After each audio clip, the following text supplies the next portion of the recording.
Encyclopedia Britannica announced that it was going to cease publication of its print edition. And the CEO said this had nothing to do with Wikipedia and Google. Print is probably not the best format for an encyclopedia that has to get updated all the time, but it's probably more likely that they can't compete with the 145,000 people who edit and write for Wikipedia every month. And this is what I feel is the move from what I think of as industrial capitalism to the collaborative economy. Industrial capitalism was all around standardization and building of expertise and hierarchies, and it comes with these assets and wealth controlled by the few. So you have the worker bees down below, and the other guys who know things and who own things are at the top, whereas the collaborative economy is the reverse. So it's an increasing role of individuals and frequently on a shared common platform. With Wikipedia, its success is because it's got 140,000 people. So there's a huge amount of expertise out there. It is thriving on this diversity. That's why it succeeds. And because it's that number of people, it is experimenting, learning, adapting, and evolving. And if we think about the time that we are today in the history of mankind, we are on such a fast pace of transition that you want to be on the side of evolving, adapting, changing, and learning, and you don't want to be on the side of let's keep with the old stuff because that's what we know how to do. So if we think about this contrast again, industrial capitalism, the goal is to roll up, get it all in, and the collaborative economy to roll out. Seeks monopoly status, the other seeks to maximize participations. I think of it as the economics of free. So I'm leveraging things that are already bought and paid for, whereas industrial capitalism has two ways it makes money. One is this idea of standardization and volume. That's how I get the cost down and become the low-cost producer. The other way is that I hoard knowledge and I sell you my expertise. So I'm hoarding trade secrets and patents. The collaborative economy is an idea exchange and generally almost always built on open standards and open platforms. So if you want speed and scale, seek out excess capacity, build a common platform that people can share that on.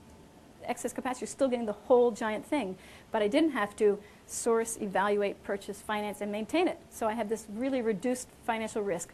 By putting it onto this common platform, now it is easily searchable. It's this beautiful distributed network. It has this incredible resilience, and the transaction cost is very, very low. So if we think of the number of doing something and the quality, industrial capitalism, you just do you want to do the straight and narrow. Every single one is the same, and you've got your little, of the bell curve, you just want that one perfect slice. What happens with the peer production, peer economy? You're not getting that. You're getting the whole range. And so what happens with this whole range is you have a big piece that is really not so good. And if you think about eBay, it was the first company to really dabble in a large scale. They are the guys who invented ratings and feedback because you really need it. And so now I will get to the company that I'm doing. I'm practicing what I'm preaching. So I launched this company, Buzzcar, which is shared car sharing using other people's assets that they already paid for, already maintained, and are already parked. So who are our users? Diverse. They are different users, different cars. I am sharing this value. I think of them as autopreneurs, and they get 65% of the gross revenue.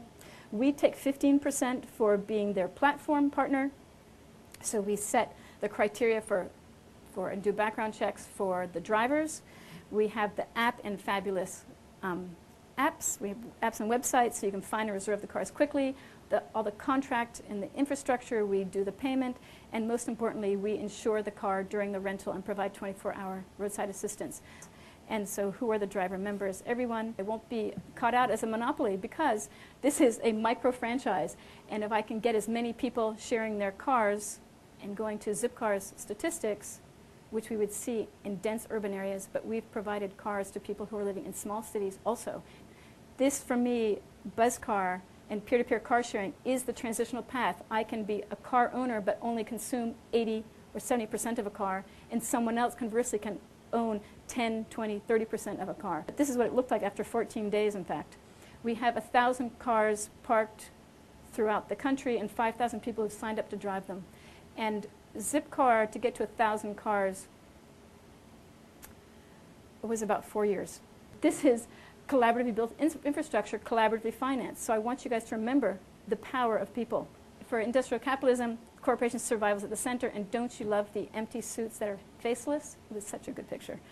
And I contrast that with the collaborative economy where people are the ones in charge and thriving at the center. And that is that.